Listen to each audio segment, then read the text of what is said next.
नमस्कार, मैं संदीप आप सभी का स्वागत करता हूँ गणित मंत्रा पे। साथियों, आज बिहार के भूगोल के ऊपर ये कंप्लीट मैराथन रहने वाला है। मतलब आज की इस क्लास में बिहार का भूगोल एकदम बेहतरीन तरीका से आप सभी का कंप्लीट हो जाएगा। सबसे पहले हम इसके थ्योरी करेंगे। थ्योरी करने के बाद जैसे देखिए आपको थ्योरी यहाँ पे सारी दिख रही होगी। हम सारे थ्योरी को कंप्लीट करेंगे।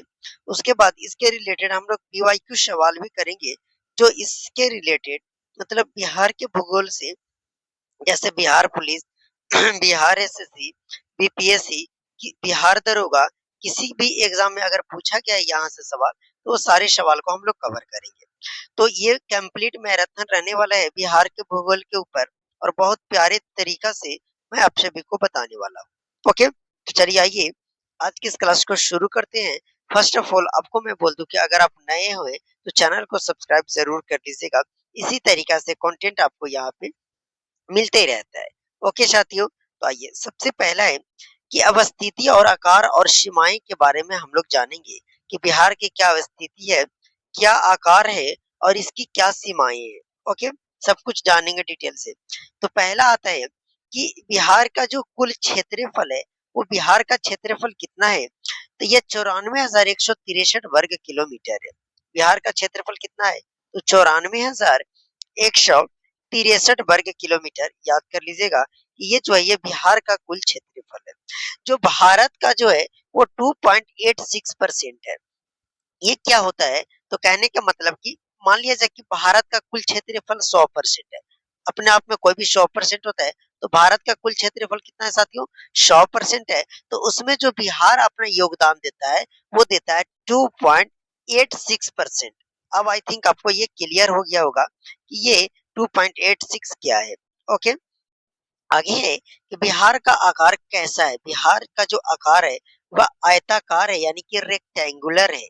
कैसा है, आयताकार है यानी कि रेक्टेंगुलर है। क्षेत्रफल के हिसाब से बिहार देश का कौन सा स्थान है, का बिहार का जो है वो देश में वह कौन सा स्थान है, कितने नंबर पे ये बिहार जो है वो देश में आता है, तो 12वें नंबर पे आता है। क्षेत्रफल के हिसाब से बिहार जो है वो 12वां स्थान 12वें नंबर पे आता है अपने देश में यानी कि भारत राज्य में। ओके, दूसरा स्लाइड देखते हैं। ओके, आइए देखते हैं इसको। आगे है कि उत्तर से आगे की कॉन्सेप्ट समझे, तो बिहार उत्तर से दक्षिण कितना लंबा है। बिहार की जो लंबाई है किधर से कहां से कहां, तो बिहार की जो लंबाई है उत्तर से दक्षिण वह कितना है, तो 345 किलोमीटर। कितना है मेरे साथियों, 345 किलोमीटर बिहार जो है वह आपके उत्तर से दक्षिण लंबी है। पूरब से पश्चिम कितनी है बिहार की लंबाई चौड़ाई, पूरब से पश्चिम बिहार की कितनी चौड़ाई है, तो 483 किलोमीटर। 483 बिहार उत्तर से दक्षिण कितना लंबा है, 345 किलोमीटर। बिहार पूरब से पश्चिम कितना चौड़ा है, तो 483 किलोमीटर। आई होप आपको किसी भी प्रकार का कोई दिक्कत नहीं हुआ होगा। आगे है मेरे साथियों कि समुद्र तल से बिहार की औसत ऊंचाई कितनी है। समुद्र तल से बिहार की जो औसत ऊंचाई है वह कितनी है, तो वह आपकी है मेरे साथियों 73 फीट 53 मीटर, सॉरी कितना, 53 मीटर। कितना मेरे साथियों, 53 मीटर। लगभग 173 फीट के आसपास होती है। लगभग कितना, 173 फीट, यानी कि कह सकते हैं 53 मीटर। ओके गाइस, आई होप आपको ये भी स्लाइड बहुत अच्छे से समझ में आ गया होगा। ओके, आइए इस स्लाइड को अच्छे से समझते हैं। आगे है, यहाँ बिहार की चौहद्दी को थोड़ा समझेंगे। तो यहाँ पे थोड़ा सा ध्यान दीजिएगा कि बिहार के उत्तर में कौन सा देश है। बिहार के उत्तर में जो है वह कौन सा देश है, तो देखिए बिहार बिहार एक ही ऐसा सीमा साझा करती है जो देश के साथ सीमा साझा करती है, वो है आपका नेपाल देश। बाकी सब जो सीमा साझा करती है वो राज्य के साथ सीमा साझा करती है। तो बिहार में के उत्तर में कौन सा देश है, तो नेपाल है। बिहार के उत्तर में कौन सा देश है, नेपाल। ये 7 जिलों से सीमा बनाते हैं। कौन-कौन सा जिला साझा करती है मतलब सीमा बनाती है इसमें? पश्चिमी चंपारण, पूर्वी चंपारण, सीतामढ़ी, मधुबनी, सुपौल, अररिया, किशनगंज। ये जो नेपाल से कुल 7 जिला सीमा बनाते हैं। वो 7 जिला कौन-कौन से हैं? पश्चिम चंपारण, पूर्वी चंपारण, पश्चिमी पूर्वी दोनों चंपारण हो जाएगी। सीतामढ़ी, मधुबनी, सीतामढ़ी और मधुबनी, सुपौल, अररिया और किशनगंज। आई होप आपको ये समझ में आ गया होगा। ओके, नेक्स्ट है कि बिहार के दक्षिण में कौन सा राज्य है? देखिए उत्तर में देश है, उत्तर में एक देश है नेपाल, और सिर्फ उत्तर में एक ही देश ही सीमा साझा करती है, बाकी सारा राज्य आपका सीमा साझा करती है बिहार से। तो बिहार के दक्षिण में कौन सा राज्य है मेरे साथियों? दक्षिण में बिहार के दक्षिण में कौन सा राज्य है जो बिहार के से सीमा साझा करती है? तो वो आपका झारखंड राज्य है। दक्षिण में कौन सा राज्य है बिहार के? तो झारखंड है। और झारखंड जो है 8 जिले सीमा बनाते हैं। कितने? 8 जिले सीमा बनाते हैं। वो 8 जिला कौन-कौन है? ध्यान पूर्वक समझिएगा। रोहतास, औरंगाबाद, गया, नवादा, जमुई, बांका, भागलपुर, कटिहार। ये जो है 8 जिले, ये झारखंड से सीमा बनाते हैं। कौन-कौन? देख लीजिएगा, रोहतास, औरंगाबाद, गया, Nawada, Jamui, Banka, Bhagalpur, Katihar. Okay guys, I hope आपको बहुत बेहतरीन तरीका से सारा चीजें क्लियर हो रही होगी। उत्तर हो गया, दक्षिण हो गया। अब बात करें पश्चिम, तो बिहार के पश्चिम में कौन सा राज्य है? उत्तर प्रदेश है। बिहार के पश्चिम में कौन सा राज्य है? तो उत्तर प्रदेश है। ये 8 जिले सीमा बनाते हैं। इसमें जो उत्तर प्रदेश में है वो कितने जिले सीमा बनाते हैं? तो 8 जिले। कौन-कौन? पश्चिमी चंपारण, गोपालगंज, सिवान, सारण, भोजपुर, बक्सर, कैमूर, रोहतास। फिर से समझिएगा, ये जो उत्तर प्रदेश से जो 8 जिले सीमा बनाते हैं वो आठों जिला कौन-कौन सा है? पश्चिमी चंपारण, गोपालगंज, सिवान, सारण, भागलपुर, बक्सर, कैमूर, रोहतास। आई होप आपको ये स्लाइड बहुत प्यार तरीका से समझा पाया मैं। ओके, इसको थोड़ा सा समझिएगा कि बिहार के पूरब में कौन सा राज्य है? अब पूरब की बात कर रहा था, पूरब में आपका पश्चिम बंगाल है। पूरब में कौन सा है? तो पश्चिम बंगाल। ये पश्चिम बंगाल है। कौन है पूरब में? कौन सा है? पश्चिम बंगाल। 3 जिले सीमा बनाते हैं इसमें। कौन-कौन? किशनगंज, पूर्णिया, कटिहार। किशनगंज, पूर्णिया, कटिहार। ओके, अगला है कि नेपाल और उत्तर प्रदेश दोनों से सीमा बनाने वाला जिला कौन सा है? नेपाल और उत्तर प्रदेश दोनों से सीमा बनाने वाला जिला जो है वह पश्चिमी चंपारण है। कौन है मेरे साथियों? पश्चिमी चंपारण, जो अभी जस्ट देखे कि नेपाल से भी ये सीमा बनाती है और ये उत्तर प्रदेश से भी सीमा बनाती है। अगला है कि नेपाल और पश्चिम पश्चिम बंगाल दोनों से सीमा बनाने वाली जिला कौन सी है? तो वो किशनगंज है। किशनगंज जो है वो नेपाल से भी सीमा बनाती है और पश्चिम बंगाल से भी सीमा आपकी बनाती है। Okay guys, okay. अब हम थोड़ा सा समझेंगे कि धरातल और पहाड़ के बारे में। क्या मेरे साथियों? धरातल और पहाड़ के बारे में समझेंगे।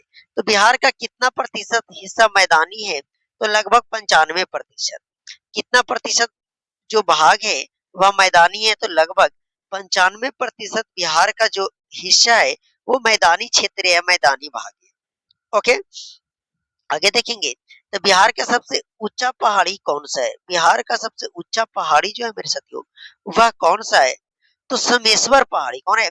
सोमेश्वर पहाड़ी जो है ये बिहार का सबसे ऊंचा पहाड़ी है। ये कहाँ है? तो पश्चिमी चंपारण में है। इसकी कुल लंबाई जो है 880 मीटर है। कितनी है मेरे साथियों? सोमेश्वर पहाड़ी की जो लंबाई है ये 880 मीटर है।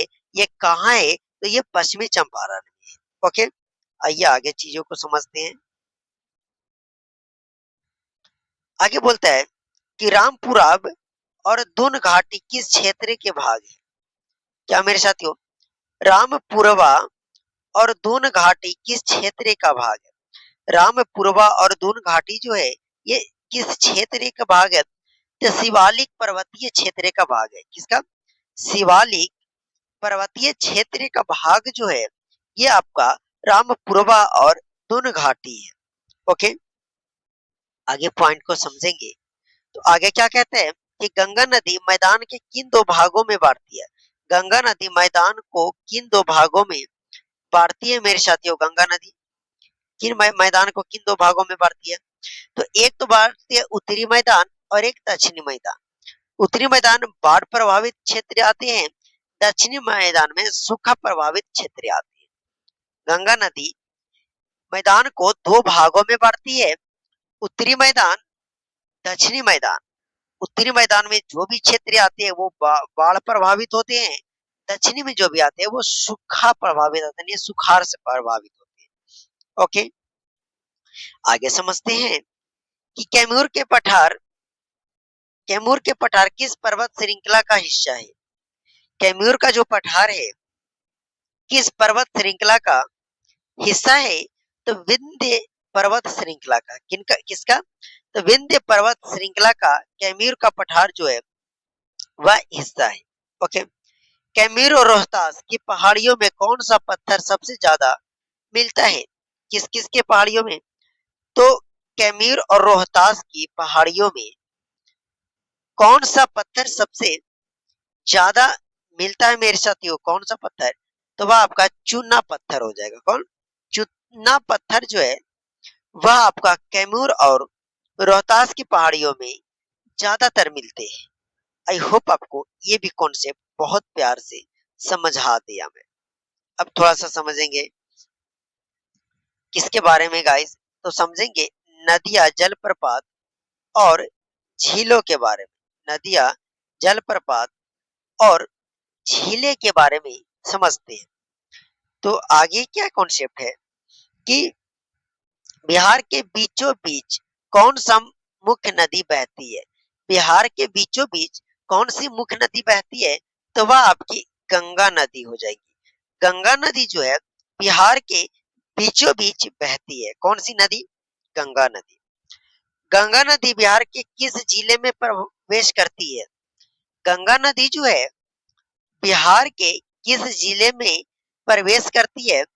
तो बक्सर जिला में यानी चौसा के पास ये प्रवेश करती है। कौन से जिले में प्रवेश करती है। तो ये प्रवेश करती है गाइस बक्सर जिला में चौसा के पास प्रवेश करती है। अगला कि बिहार में गंगा नदी की लंबाई कितनी है। बिहार में जो गंगा नदी की लंबाई है वो 445 किलोमीटर है। कितना। 445 किलोमीटर। सबसे ज्यादा लंबाई पटना जिले में है। गंगा नदी की सबसे ज्यादा लंबाई जो है वह आपके पटना जिला में है। ओके साथियों, यहाँ से मैं आप सभी से एक सवाल पूछना चाहता हूँ कि बिहार में जो गंगा नदी की लंबाई है वो 445 किलोमीटर है, लेकिन एक्चुअली में गंगा नदी की जो कुल लंबाई है वह कितनी है। इसकी आंसर आप लोग कमेंट बॉक्स में जरूर दीजिएगा। ओके गाइस, अब सभी से ये मैं एक्सपेक्ट करता हूँ कि इसका आंसर कमेंट में जरूर दीजिएगा। ओके, आइए आगे देखते हैं। आगे कॉन्सेप्ट क्या कहता है कि गंगा से बिहार के कुल कितने जिले सीमा साझा करती है। ये जो गंगा नदी से बिहार के जो कितने जिले हैं वो सीमा साझा करती है। तो कुल 12 जिले हैं। कितने जिले। 12 जिले।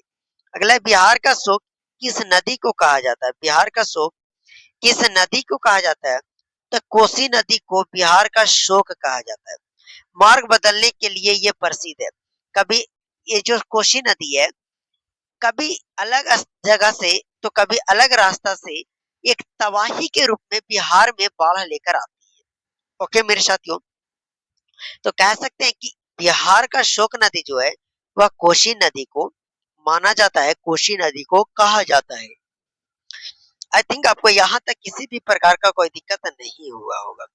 अगला कि किस नदी को धार्मिक मान्यताओं में अशुभ, अपवित्र माना जाता है। किस नदी को धार्मिक समानताओं में अपवित्र माना जाता है। तो कर्मनाश नदी को। किस नदी को। कर्मनाश नदी को अपवित्र, अशुभ माना जाता है धार्मिक मान्यताओं से। ओके, आइए आगे है, सोन नदी गंगा में कहाँ आकर मिलती है? सोन नदी जो है वो गंगा में कहाँ आकर मिलती है साथियों? तो कहाँ मिलती है? तो मनेर यानी पटना के पास। कहाँ मिलती है? मनेर यानी पटना के पास। तो कहाँ मिलती है? तो मनेर यानी पटना के पास मिलती है। ओके, अगला है कि फल्गु नदी के तट पर कौन सा प्रसिद्ध धार्मिक शहर है? किस नदी के तट पर? तो फल्गु नदी के तट पर कौन सा प्रसिद्ध धार्मिक शहर है? तो गया, जहाँ पे पिंडदान होता है। गया में क्या होता है गाइस? तो गया में पिंडदान होता है।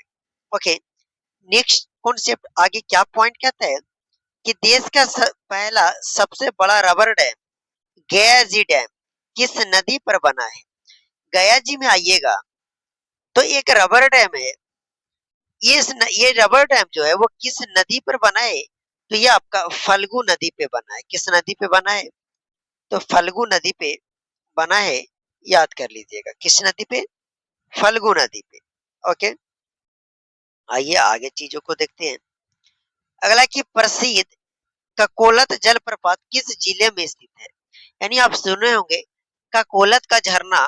तो ककोलत का झरना जो है वो किस जिले में स्थित है? तो वह आपका नवादा जिला में स्थित है। कहाँ है गाइस? तो नवादा में। कहाँ है? नवादा में। ओके, आई होप आपको यहाँ तक किसी भी प्रकार का कोई दिक्कत नहीं आया होगा।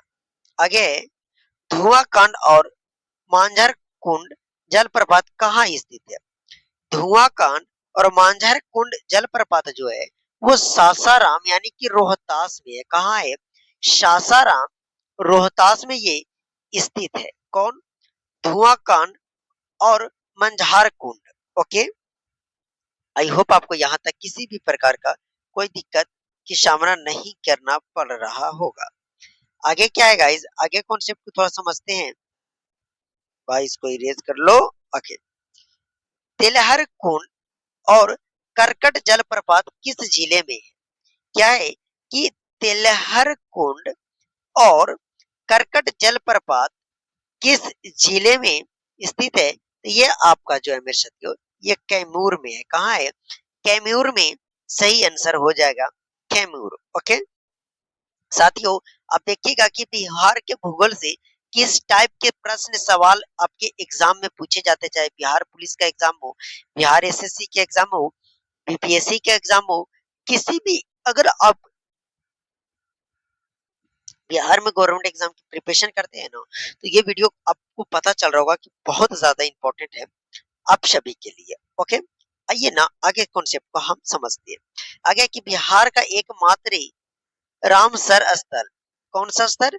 रामसर स्थल कांवर झील कहाँ है? ये जो कांवर झील है वो बिहार में कहाँ है? तो बेगूसराय में है। कहाँ है मेरे साथियों कांवर झील? तो ये आपका बेगूसराय में है। कहाँ है? बेगूसराय में। अगला है गोगा बिल झील। क्या गोगा बिल झील किस जिले में स्थित है? तो ये आपका कटिहार में स्थित है। कहाँ मेरे साथियों? क्या बोल रहा है कि गोगा बिल झील किस जिले में स्थित है? तो कटिहार में है। कहाँ है गाइस? तो कटिहार में है। गोगा बिल झील जो है वो कटिहार में स्थित है। अगला है कुशे कुशेश्वर स्थान स्थल स्थान झील किस जिले में है? कुशेश्वर स्थान झील जो है वह किस जिले में है? तो वह आपका दरभंगा में है। कहाँ है गाइस? तो वह आपका दरभंगा में है। ओके, आइए अब समझते हैं आगे थोड़ा सा चीजों को। तो बिहार का मौसम, जलवायु और मिट्टी के बारे में थोड़ा सा जानकारी प्राप्त कर लेते हैं। इसके बारे में भी हम लोग थोड़ा डिटेल से समझ लेते हैं। ओके, आइए आगे चीजों को समझने का प्रयास कीजिएगा। आगे क्या कहता है कि बिहार की ज्वाला जलवायु किस प्रकार की है? बिहार की जो जलवायु है वो उप उष्ण उष्णकटिबंधीय मानसून है। और ये काफी सवाल आपके जैसे बिहार पुलिस, बिहार डीएलएड में ये ऐसे सवाल पूछे जाते हैं। तो बिहार का जलवायु किस प्रकार की है? तो उष्ण कटिबंधीय है। कैसी है? उष्ण कटिबंधीय सही आंसर है यहाँ पे उष्णकटिबंधीय। ओके, कोई प्रॉब्लम किसी भी प्रकार का नहीं। आगे है कि बिहार में औसतन कितनी वर्षा होती है।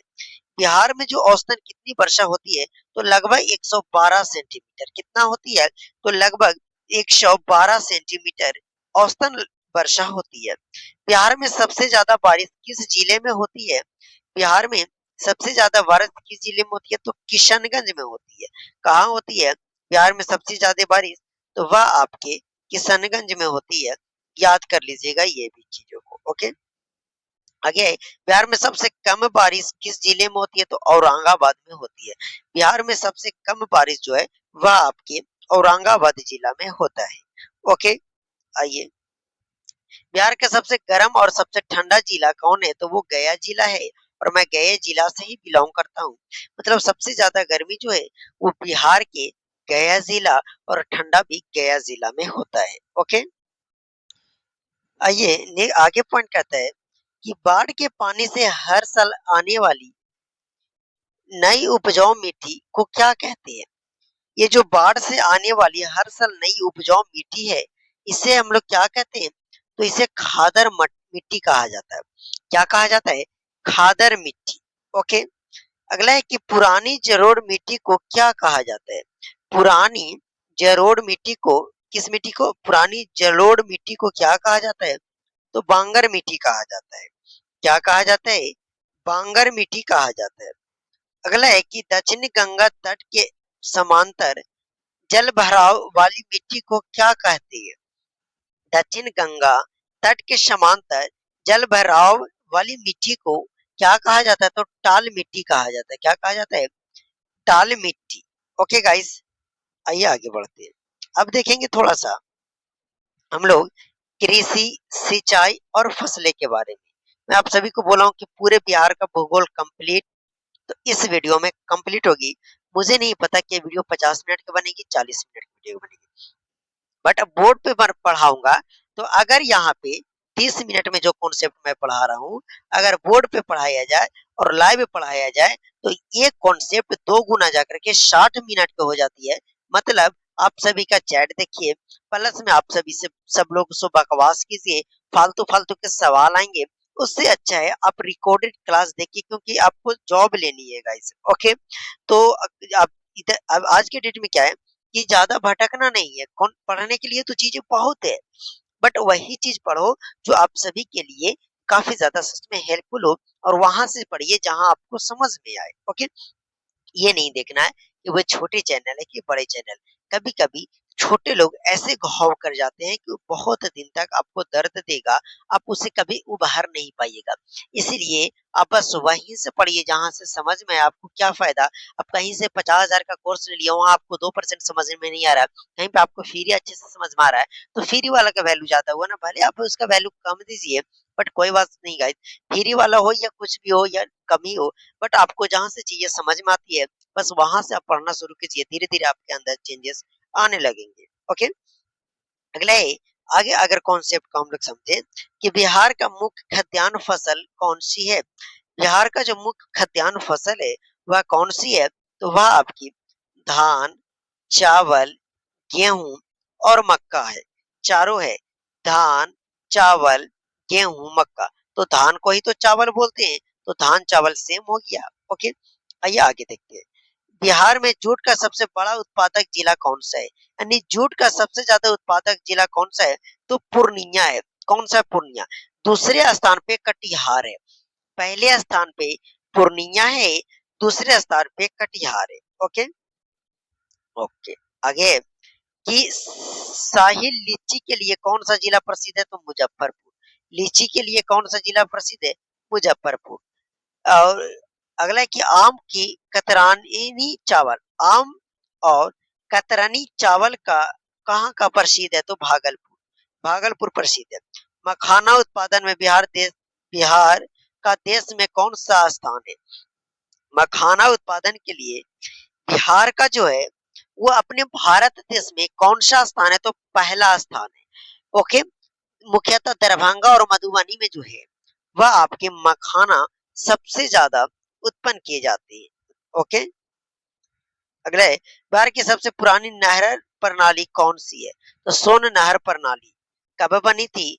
1874 ईस्वी में। सोन नगर नहर प्रणाली सबसे पुरानी नहर प्रणाली है। ओके, आगे है कि त्रिवेणी नहर किस नदी से निकलती है? त्रिवेणी नहर जो है, त्रिवेणी नहर वो आपके गंडक नदी से निकलती है, यानी पश्चिमी चंपारण से। गंडक नदी यानी पश्चिमी चंपारण से निकलती है। कमला नहर किस जिले में सिंचाई करती है? कमला नहर जो है किस जिले में सिंचाई करती है? तो मधुबनी और दरभंगा में। कहाँ गाइस? मधुबनी और दरभंगा में। ओके, अब आइए थोड़ा सा वन और अभयारण्य और खनिज के बारे में जानकारी प्राप्त करते हैं। ओके, आगे कि बिहार में कुल भौगोलिक क्षेत्र का कितना प्रतिशत वन है? बिहार में कुल भौगोलिक क्षेत्र का कितना प्रतिशत वन है यानी जंगल है? तो 7.84, लगभग 7.84। बिहार में अकेला राष्ट्रीय उद्यान और टाइगर रिजर्व कहाँ है? तो वाल्मीकि राष्ट्रीय उद्यान जो है वो पश्चिमी चंपारण में। कौन है? तो कहाँ है? तो पहले तो वाल्मीकि राष्ट्रीय उद्यान है, और ये कहाँ है? तो पश्चिमी चंपारण में। कहाँ है? पश्चिमी चंपारण। अगला कि भीम बांध वन्य जीव अभयारण्य कहाँ स्थित है? तो मुंगेर में। भीम बांध वन्य जीव अभयारण्य कहाँ है? तो मुंगेर में है। ओके, देखिए तीन तीन पॉइंट का स्लाइड बनाया हुआ है, इसीलिए एक साथ तीन क्वेश्चंस करवा रहा हूँ। अगला है कि विक्रमशिला गांगेर डॉल्फिन अभयारण्य किस जिले में है? विक्रमशिला गांगेर डॉल्फिन अभयारण्य किस जिले में है? तो भागलपुर में। कहाँ है गाइस? भागलपुर में। अगला कि गौतम बुद्ध अभयारण्य कहाँ स्थित है? गया में है। गौतम बुद्ध अभयारण्य जो है वो गया में स्थित है। बरेल झील पक्षी अभयारण्य कहाँ है? तो वैशाली में। बरेला बरेला झील पक्षी अभयारण्य, बरेला झील पक्षी अभयारण्य जो है वह आपके वैशाली जिला में स्थित है। ओके, आइए आगे चीजों को समझते हैं कि भारत का कुल पाइराइट्स का लगभग 95% बिहार के किस जिले में मिलता है? पाइराइट्स जो है वो लगभग भारत के कुल पाइराइट्स का लगभग 95% बिहार के किस जिले में मिलता है? तो रोहतास में मिलता है। कहाँ मिलता है? रोहतास में। बिहार में हाल ही में विशाल स्वर्ण भंडार कहाँ पाए गए हैं? यानी कि गोल्ड रिजर्व जो है, विशाल स्वर्ण भंडार वो जमुई में पाया गया है। कहाँ साथियों? जमुई में। बिहार में अभ्रक किन जिलों में पाया जाता है? गया, नवादा, जमुई। बिहार में अभ्रक जो है वो कहाँ कहाँ पाया जाता है? तो नवादा, गया और जमुई तीनों जगह। ओके, आपदा और पर्यावरण। थक गए मेरे साथियों, है ना? पढ़ाते पढ़ाते थक गए। आगे अगला पॉइंट है कि बिहार का कितना प्रतिशत क्षेत्र बाढ़ से प्रभावित है? तो लगभग 73%। 73% एरिया जो है मेरे साथियों वह बाढ़ से प्रभावित है। कितना? 73%। बिहार का कौन सा जिला सबसे उच्च भूकंपीय योजना में आता है? हाई जोन मतलब ज्यादा भूकंप जोन में आता है बिहार का कौन सा जिला?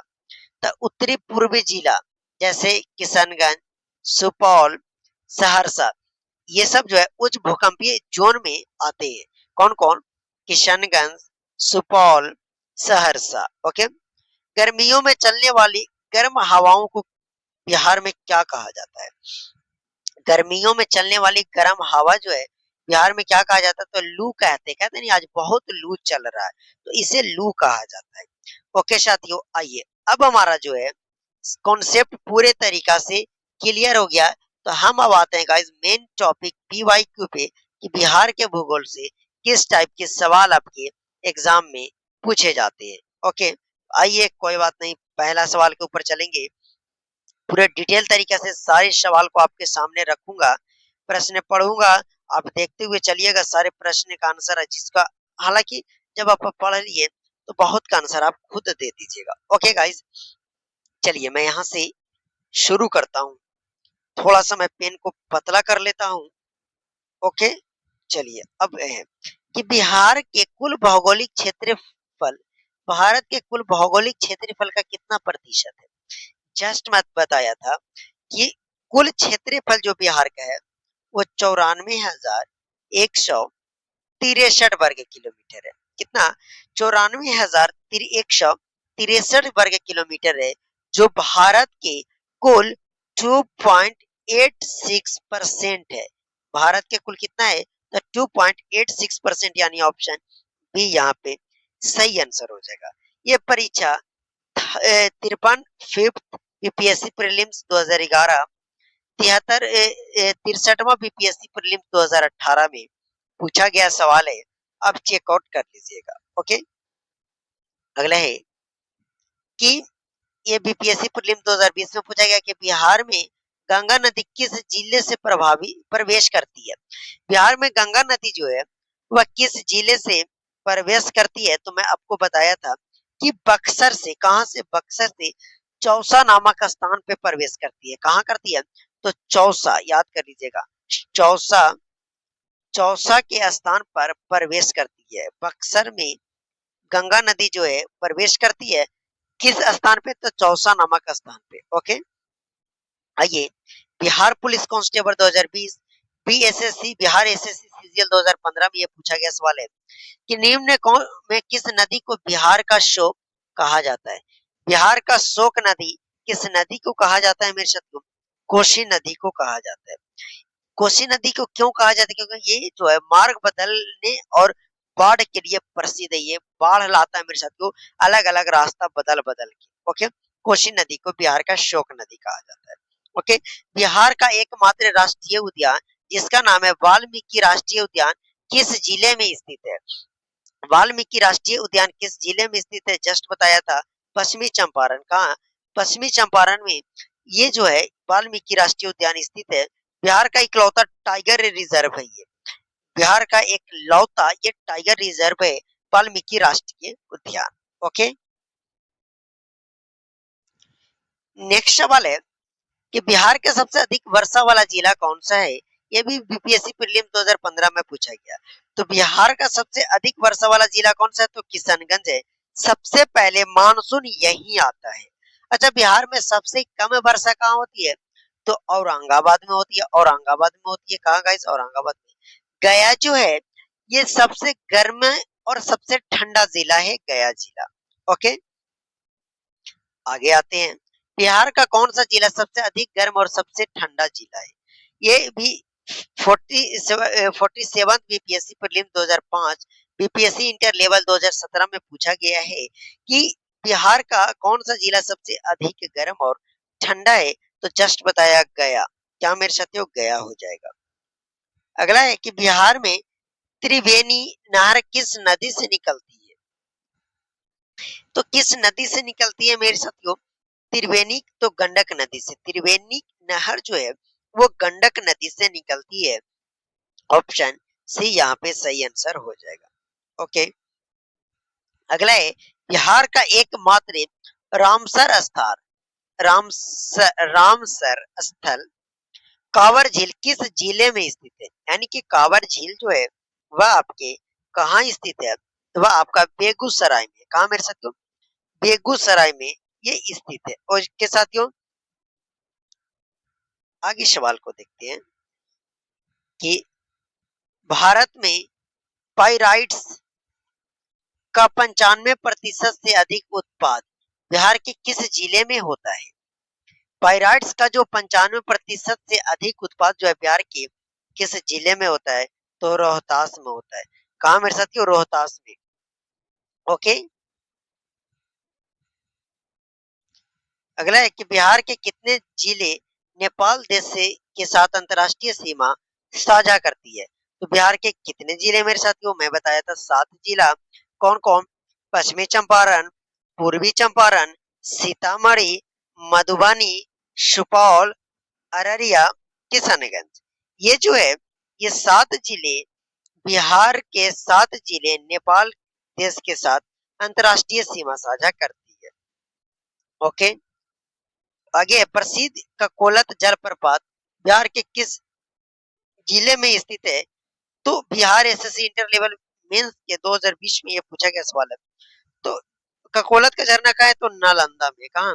ककोलत वाटरफॉल कहाँ है? तो नवादा में। मैं नालंदा बोल रहा हूँ, नवादा में। ओके, आगे है कि सोन नदी बिहार में गंगा नदी से किस स्थान पर आकर मिलती है?